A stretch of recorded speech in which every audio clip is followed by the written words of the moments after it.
Supplements and testosterone have to be two of the most spoken about topics in the health and fitness industry. It seems like the more that time has gone on over the last kind of 5 years, there has been an accelerated rate of people jumping on things like HRT and TRT. Essentially, anytime that you feel a little bit sluggish and tired, people quickly associate, oh, you might just have low testosterone. What we're about to delve into today is that is not only not true, it can also create a bunch of really negative side effects. And those side effects are largely not going to come from the supplementation itself. But what you have to understand is that when you go on a testosterone replacement therapy, is that it is likely going to be forever. It's likely going to be for the rest of your life. You're likely going to have to continually take a certain dosage for the rest of your life. And there's going to be a lot of negative impacts that come with that.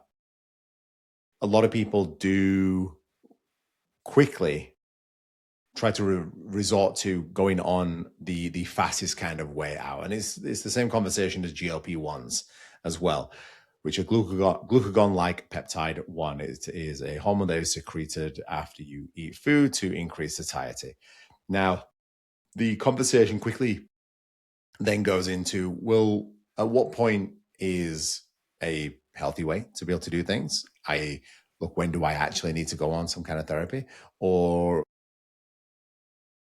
what is an unhealthy way of doing it, essentially? When is hey, I'm just getting a little bit tired, or I'm overworked, overstressed for a period of time. I want to immediately just go and start sticking needles in me, which is never a good idea. Interestingly enough, I had a conversation with a good friend of mine earlier this week, and we were talking about his blood work. He shared with me, hey, look, I think like I'm low in testosterone, in free testosterone, and a bunch of other things that he had going on. And he doesn't have the healthiest lifestyle in the world at all. Loves partying, loves too many social drugs, let's call them. Doesn't eat overly well. Gets to a point where he's overweight. And this guy's a high-performing individual too. Really, really switched on guy. Cognitively, very, very sharp. Runs a very successful company. And he gets to a point where he's like, you know what? I'm just feeling a little bit off now. I look at myself in the mirror. Suits are tight. I feel like shit. I'm not getting much out of my missus either. She's not fucking me anymore. So I'm just going to go crash diet. I'm going to exercise a bunch. And I'm going to try and get on anything that I possibly can. Which is not unlike a lot of people that are probably listening to this in some way, shape, or form. You may not associate completely with that, but there might be certain aspects of said friend's life that you relate to. His answer was, well, I'm low. I'm just going to go immediately on TRT. Now, before we touch into some of the side effects of that, this episode is largely going to be a Q&A. Questions have been sent in through people that I know, clients of mine, and also user 0146 Zen, Z-E-N, and a bunch of other numbers after it as well. So people are very much interested in the supplementation world and in testosterone and how it affects us. So what we're going to jump right into is a couple of main topics with the questions that have been sent in. The first one is, are BCAAs a waste of money if you're already hitting your protein? The science, put simply, is BCAAs, or branched chain amino acids, essentially are small building blocks of protein. An amino acid essentially is a small building block of a protein. BCAAs contain leucine, isoleucine, and valine. Essentially, the challenge is that as they all compete with upregulation into the bloodstream. So essentially, when you consume a BCAA, you're getting small little amounts of these three. You have got 9 essential amino acids and you've got 11 non-essential, meaning that we need the 9 essentials to be able to function on a day-to-day basis. We need to get them through food. We've got 11 non-essential. They still do things in the body, but they aren't, quote unquote, essential. Now, when we take any protein, we essentially want to stimulate something called MPS, or muscle protein synthesis. That is the secretion of protein. At any point throughout the day, you are constantly in a state of muscle protein breakdown and muscle protein synthesis. And ideally, we want to be in a net positive across the day. By being in a net positive, we can err on the side of knowing that we are going to be in a positive state to be able to build muscle tissue, or more positive than we are in a negative. If we are in a negative state, it means that our MPB, or our muscle protein breakdown, is essentially working harder or doing more than our synthesis. So we're going to start to break down too much tissue or go into a catabolic state in terms of muscle tissue. And that's not what we want. We want to err on a side of positive. Your body can't tell whether your protein is coming from a pill or a chicken breast. All it knows is that there's a particular code that I am getting, or a particular ingredient, lump of bacteria, however you want to put it. It knows that it's got this, so it needs to do something with that. Now, leucine is the biggest driver to muscle protein synthesis. Think of it as the kind of the on switch. It is the on switch of, hey, I need to start secreting this. Now, something that is practical for you guys is, I think BCAA is a massive waste of time and waste of money as well. You can get more than enough from just having an adequate diet. This even includes, for a long time, I did think and I don't completely disagree with this, but for people that are vegans or struggle to get in protein, they may not be a horrible idea. But even with that, you can still get complete protein sources from protein powders, from pea, rice, isolates. So you can still get a sufficient amount in, regardless of what supplementation there is, regardless of what food sources there is. You're going to get some people that are just genuinely a pain in the ass. And that sometimes isn't their fault. Sometimes it's a case of, well, I am incredibly religious. I don't believe in eating meat. I don't believe in a myriad of things. But I also want the best results possible, which makes it really fucking difficult. First and foremost, you can still get good results in order to get the best results possible. I mean, define that, but it's going to be incredibly difficult if you are eliminating a bunch of things that we know that science has proven are going to be beneficial to us. It's like me saying, I want to break the marathon record. I want to be the fastest runner in the world, but I don't really want to run that much. In fact, I'm only going to probably run once a week, max. What else can I do? Oh, well, we can do some strength training. That's okay. No, I don't really like lifting weights. Okay, well, you can do some body weight stuff. Okay, yeah, I'll do some body weight stuff. You start to really eliminate the possibility or the potential of your own growth. So the takeaways, I guess, with BCAAs are, I would take the money that you are spending on BCAAs and redirect it towards whole protein sources, such as chicken breast, such as lean meats, such as things like tofu. There are many different options, like even whey protein as well. The next question that we got in here is, electrolyte supplements, are they mostly marketing bullshit unless you are sweating hard? The industry, or the electrolyte industry specifically, exploded when things like Element, things like Liquid IV and similar products build massive followings with claims like water isn't enough, it prevents cramps and clears brain fog. And it is popularized by many different people in the world, especially big podcasters like Chris Williamson, like Andrew Huberman, and a bunch of others. And these guys aren't stupid guys either. These are very, very intelligent people. But the evidence just simply doesn't support a lot of the claims. Maybe some, but certainly not enough for people, I think, to be able to warrant spending all the money that these things cost, because they cost a fucking arm and a leg. You have to mortgage your house just to be able to afford their monthly subscriptions for the sake of what they claim to do. If they claim to be able to do whatever they claim to do, and there's a ton of evidence and they can prove that, then fucking sweet. People are going to buy in more. But the thing is that they just don't. Most people already consume a sufficient amount of electrolytes through food, particularly through sodium, i.e. salt. And you get salt through foods in general, but also adding in something like a pink Himalayan sea salt will do a lot of what these supplements claim that they can do.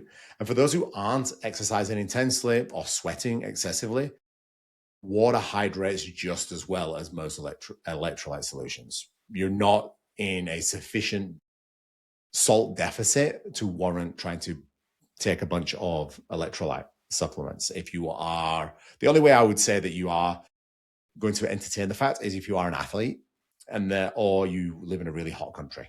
and you're sweating all the time. If you're living in sort of North Queensland, Townsville, for example, maybe warrant it. If you're living very close to the equator, maybe warrant it. But for the most part, I think that something such as a good quality sodium, adding salt to your meals, hydrated enough, some carbohydrate with the kind of a hypertonic solution is going to be your best bet versus spending a bunch of money on electrolyte supplements. It's a hype. I think it's a waste of time and money. The last one is, are they better creatine forms than just monohydrate? Creatine monohydrate specifically is one of, if not the most well-researched, effective, and safe supplements in existence. The supplement industry responded basically by the popularity of creatine monohydrate by creating quote-unquote upgraded versions. Creatine HCl, buffered creatine, crealkaline, there's a creatine ethyl ester, CE, I think it is, the kind of code for it, with premium price tags. And that's basically, you should say, it should sort of allow you to be able to understand in the title of why is this so much more expensive. And the truth is, again, there is so many claims that are completely unsupported. And this even goes down to creatine gummies. There's a fitness educator, influencer called James Smith, and he basically debunks this. He spent a decent amount of cash basically reaching out to the companies or the examining boards where they essentially take the supplement and they test the hell out of it. It's a testing foundation, I guess you would call it, and proved many, many, many times over of different supplement companies that were saying these creatine gummies contain X, Y, and Z, and most of them didn't even contain any creatine, which just shows you how powerful marketing can be. So in terms of creatine, put in a nutshell, creatine monohydrate is going to be your best bet. Standardize your creatine recommendation anywhere from 3 to 5 grams at any time of the day. Just take it at a time of day where you can consistently take it, is my advice. The overall, I guess, arching teaching principle here is the supplement industry profits massively, massively from your confusion. Your money is far better spent on good quality food, quality sleep, and consistency in your training versus trying to solve problems with supplementation that you likely don't have. That's not to say that supplements don't have a place. If you look at the nutrition pyramid, which was created by Dr. Eric Helms et al. Et al. Basically just means and others. I don't know who else was involved in that from the top of my head. But basically, we've got the foundation of behaviors and habits, and then there's basically a multitude of tiers. And supplement is the 5% that lives right at the top of that tier, meaning that it has a small impact, but certainly an impact. It definitely has an impact. Taking creatine versus not creatine, there is a difference. Taking a magnesium over not taking magnesium, there is going to be a difference. Taking a whey protein powder over not taking a whey protein powder, if you're struggling to get in your protein, there's going to be a difference. So it absolutely does impact you, but the amount is going to be relatively minor. Our next topic of the conversation is going to be all about testosterone. Our first question, we're going to jump right into things. Is there really a crisis, this is in inverted commas, of testosterone, or is it largely a measurement problem, not a biological catastrophe? Headlines claim that men's testosterone has been crashing for decades. The most commonly cited figures come from the Massachusetts Male Aging Study, which is the MMAS, which suggests that roughly a 1% per year population level decline across cohorts. A 2025 meta-analysis of over 1 million men appeared to confirm this. But when you dig into why the numbers looked the way that they did, the headline decline has 3 main causes. The testing method changed throughout the test from immunoassay, I haven't pronounced that correctly, to more accurate mass spectrometry, meaning that all the readings were significantly inflated. BMI was used to control for body composition, but BMI cannot detect visceral fat itself. So the studies were comparing increasingly metabolically unhealthy populations without accounting for it. And crucially, a key study, the NIANT study using archived NHANES samples, found that when you use the same testing platform across time and add waist circumference to properly account for body fat, the significant decline in total and free testosterone largely disappears. In a nutshell, healthy men have not lost their testosterone. The data reflects a population getting fatter and less active. Not some mysterious collapse in, holy shit, men are starting to decline. This is why it's really important to be able to understand studies and also interpretations of studies, as we notice here in these particular ones that I've mentioned. Because testing methods have changed, because moment in times have changed. You can measure your testosterone one day and just be really fucking tired because you've just had a new kid, you're stressed out like fuck at work, and you may not have been eating well for 4 days leading up into your test, and measure it a week later and actually have slept well. Your parents were looking after your kid. You've trained consistently over the 4 days leading up into it, and you've eaten really well. Your stress levels are much, much less. And then you go test your testosterone again. It's going to be wildly different. So it's important to be able to understand that just because the media puts out there that it's like I'm demonizing the media, but stories, publications, whatever it might be, might say something, but it's really important to be able to dig in deep. So when men, and this really, really does relate to a lot of high performing individuals, high performing men and women as well. Women have testosterone, I know. Mind blown. But whenever you are looking at your role in the world, and if you've got a particularly demanding job or a particularly demanding lifestyle, you have to be able to pay attention to the things like when you've got low libido, a low sex drive, low energy, poor recovery. Don't immediately jump to, oh, my testosterone or my hormones in general are fucked. Start to redirect yourself to the fundamentals. Let's look at our diet. Let's look at our body fat percentage. Are we holding on to too much? What's my sleep quality currently like? What's my training consistently like? What's my stress levels like? Those are going to be the primary drivers. When you're looking at declining testosterone, well, that's the effect. But the cause is what I've just mentioned there. Body fat percentages, sleep, stress, quality nutrition. Are we training enough? That's the cause. And if we kind of solve the cause, the effect takes care of itself. Another big takeaway and comes from this question is that a single low testosterone reading is not a diagnosis.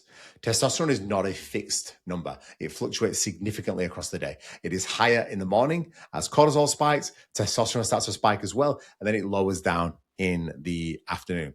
Week to week, and in response to acute factors like poor sleep, like even illness, stress, alcohol consumption, your testosterone levels are going to fluctuate much, much more. The Massachusetts male aging study showed that more than 50% of men who register a low testosterone reading on a single test normalize spontaneously without any interventions whatsoever. And that's because readings can be different due to the factors that we just mentioned. If you go into it absolutely stressed out of your mind and fatigued, and you might have just had an argument and do your test, versus being a very chilled out state. You might have smoked a spliff. You might have gotten laid that morning. I mean, fucking hallelujah. And then you go do your reading, it's going to be very, very different. And it's going to largely be in a positive like state. But even that positive like state, you have to understand that that's also a moment in time. And because of that moment in time, know that it will fluctuate potentially up or down a week later, or the next time you certainly go to get your testosterone checked. This is a great question. And something that's very, very common in the health and fitness industry right now is that testosterone boosters, are they useful or useless? The supplement industry has capitalized on testosterone anxiety to create a multi-billion pound quote unquote booster category. When researchers tested over 50 commercially available testosterone booster supplements, 12% were found to contain undisclosed steroids, meaning that some clients knowingly were taking exogenous androgens that will suppress their own natural production. When you start to inject testosterone, your testes produce less. They don't need to work as hard because you've got more free testosterone. You've exogenously, meaning externally, injected that into your body so that your testes don't have to produce quite as much. That done over time means that they will start to reduce the functionality of themselves. They don't need to work as hard. So why would they? The body is generally a very, very efficient organism. It doesn't want to do anything that's going to create it any excess stress. So the remainder, or mostly, of testosterone, let's say that some of it's contains undisclosed steroids. The remainder mostly contains ingredients like zinc, vitamin D, ashwagandha, and various herbal extracts, which deficient in populations may support testosterone, but it does not raise it above an abnormal level. If you're already in a shitty state and you go in and you take something like a test booster, it's only going to improve it marginally, likely because of the ingredients that are in there. It's not because it is doing anything magic. The market exploits the exact same fear and confusion any podcast episode seeks to be able to promote. They want to fearmonger people. This isn't my opinion either. Do your own research. Go take a meaningful look at studies and really start to understand this, because people are wasting their time. Go get an actual blood test. Speak with your GP. Speak with somebody that really knows their stuff. And this is not discounting any doctors. I work with a lot of doctors. Some are more switched on than others. I would speak with a doctor that's got a good idea about training, about the bodybuilding world, but the bodybuilding world, the health and fitness world, that really has interjected themselves into that, because they've got just a different scope. They've got a very real world idea of the world, and that particular world being steroids, PEDs, things of that nature. The one-liner takeaway principle is the best testosterone protocol that you've never been sold is losing visceral fat, training consistently and training fucking hard, sleeping well, and managing stress. If you do all of those things, your testosterone will be just fine. Just fine. And that is the end of our questions. But the thing that I wanted to end on is whether you think you have low testosterone or you want to take a certain supplement, whether that is exogenously, say that 10 times fast, through an injection, or even just normal supplementation, fish oil, multivitamin, vitamin D, etc. Use some common sense. Be like, hey, do I feel I really need this? And why? If you are confused, speak with your GP, or speak with a good GP that you know, so you can understand this more. A lot of times we do buy into podcasts, and especially popular ones. I know there's a lot of people that are on the Diary of a CEO, for example, Stephen Bartlett's podcast, who Stephen Bartlett I still think is the best in the game at actually being able to hold the conversation, an intellectual conversation, being able to allow the conversation to flow. I don't think there is anyone quite as good as him right now in the podcast game. But the caveat to that is that a lot of his guests talk shit, and it's very, very easy to be believing in the things and the claims that they are spouting. But if you follow people like Dr. Lane Norton, there's a bunch of other people that do debunk a lot of stuff that is said in those episodes, and a lot of them are just flat out nonsense. They say studies show, and they'll make up a ridiculous fucking thing. Studies show that eating this food increases testosterone production by 1,000%. Said with enough conviction, some people will believe that. But as you start to delve into, okay, well, what studies? The interesting thing is that they rarely, if ever, cite any. It's important to be able to understand that just because something's said in a popular publication or a media channel, that doesn't mean it's true. People can get away with saying any shit that they want nowadays, and people will buy into it. And that's not fair. And it's one of the reasons that we have the podcast here, is that I want to be able to not necessarily go out to dispel a lot of shit, but if it's there, I will absolutely call it out. And even the things that I'm saying, question it. Be like, hey, why do you believe this? Or where's the study or research to support that? I'll happily share that. And do your own. Don't be bought into shit. Don't be bought into nonsense. Really take it upon yourself to go, you know what, that's interesting. Let me delve a little deeper. And delving deeper nowadays, it used to be Dr. Google, but now it's Dr. ChatGPT. ChatGPT can only take information that's already there. It won't create its own. It's taking things that are already existing. At least now. Who knows? a year's time, what it will be able to do. But use some common sense a lot with these things. Don't get bought into the hype. And also know to call yourself out, especially in the supplement world and the health and fitness industry. It's easy to be able to be bought into, well, I'm going to take that because it's going to help with this. I'm going to take this fat burner because it's going to help with my fat loss. Where the real question is, why can't I stick to my diet? Why can't I do the thing I know I need to do? Whether it's my coach has told me to, or I just know it's common fucking sense. Why can't I do that? That's the problem that needs delving into. That's the problem that needs to be able to be solved. Because by solving that, you don't need the supplement. You don't need the fat burner. You don't need any of the other shit. You'll save yourself a ton of fucking time, a ton of effort, and you'll be happier for it. Because you've taken the harder path. You've gone and said, hey, I know this is fucking difficult, but I'm gonna go head first and I'm gonna figure this shit out. And by figuring this shit out, I'm gonna be able to gain some fucking pride over myself because I've actually done the hard thing, but also getting the education and the knowledge of like, oh, I know what this is now. Because I think for a lot of people, just knowing and understanding increases the likelihood you're going to do what you know you need to do.